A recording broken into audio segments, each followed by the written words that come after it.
तो अगर आप लोग परिमेय संख्या क्या है, भिन्न क्या है, परिमेय संख्या भिन्न में अंतर क्या है, गुणात्मक प्रतिलोम, योगात्मक प्रतिलोम, संख्या का व्युत्क्रम क्या है, शांत दशमलव संख्या, अशांत आवर्ती दशमलव संख्या, योग का तत्समक अवयव क्या है, गुणा का तत्समक अवयव, निरपेक्ष मान, इन सब के बारे में जानना चाहते हैं तो आज का ये पाठ आपके लिए है। आइए जानते हैं परिमेय संख्याओं के बारे में।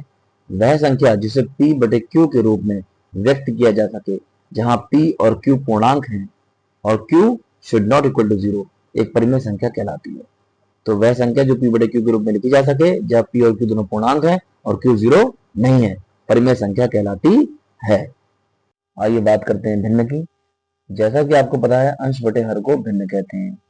तो भिन्न दो पूर्ण संख्याओं का भाग है, यानी कि अगर देखें आप तो भिन्न को भी p बटे q के रूप में लिखा जा सकता है, जहां p और q पूर्ण संख्याएं हैं और q 0 नहीं है। तो आपने देखा परिमेय संख्या को भी p बटे q के रूप में लिखा जा सकता है, भिन्न को भी p बटे q के रूप में लिखा जा सकता है, लेकिन परिमेय संख्या में p और q पूर्णांक हैं और पूर्णांक प्लस में भी हो सकते हैं, माइनस में भी, जबकि यहाँ भिन्न में p और q क्या है, पूर्ण संख्याएं हैं, मतलब माइनस में नहीं। तो परिमेय संख्या माइनस में भी हो सकती है और भिन्न माइनस में नहीं होगी, हमेशा प्लस में ही होगी। इस तरीके से आप समझ सकते हैं कि परिमेय संख्या और भिन्न में दोनों में अंतर क्या है।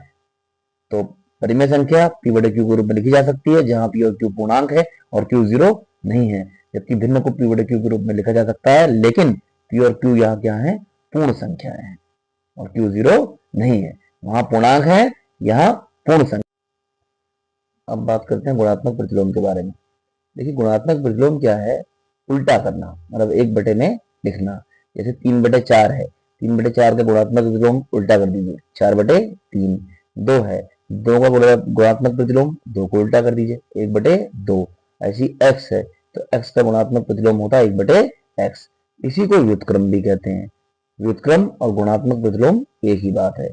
कोई संख्या x है तो उसका व्युत्क्रम होगा 1 बटे x, कोई संख्या 2 है तो उसका गुणात्मक प्रतिलोम होगा 1 बटे 2।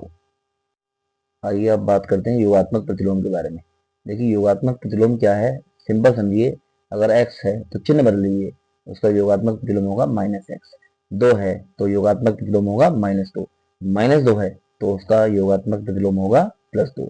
तो गुणात्मक प्रतिलोम में एक बटे करके यानी उल्टा करके लिख दीजिए और योगात्मक प्रतिलोम में चिन्ह बदल दीजिए। आइए अब बात कर लेते हैं शांत दशमलव संख्या और अशांत दशमलव संख्या के बारे में। देखिए शांत दशमलव संख्या का मतलब है अंत, सा अंत, जिसका अंत हो जाए। जैसे 1.52 दशमलव पूरी हो गई, 1.35 दशमलव पूरी हो गई। और अशांत आवर्ती, अंत ना हो और रिपीटिशन यानी आवर्ती बार बार रिपीट मारे। तो 1.3333 देखिए 3 रिपीट मार रहा है, तो इसको बोलते हैं अशांत आवर्ती दशमलव संख्या। और इसमें जो अंक रिपीट मारता है उसके ऊपर बार लगाकर लिख देते हैं। जैसे 1.333333 तो 1.3 बार, ऐसे 1.555555 1.5555 चलेगा तो लिखेंगे 1.5 बार। तो ये समझ गए आप, शांत मतलब जिसका अंत हो जाए, पूर्ण दशमलव संख्या लिखी हुई है, और अशांत आवर्ती मतलब जिसका अंत ना हो और रिपीटिशन किसी अंक की होती जाए बार बार। अब जान लेते हैं योग का तत्समक अवयव क्या है और गुणा का तत्समक अवयव क्या है। योग का तत्समक अवयव 0 होता है, याद रखेंगे हमेशा, और गुणा का तत्समक अवयव 1 होता है, याद रखेंगे हमेशा।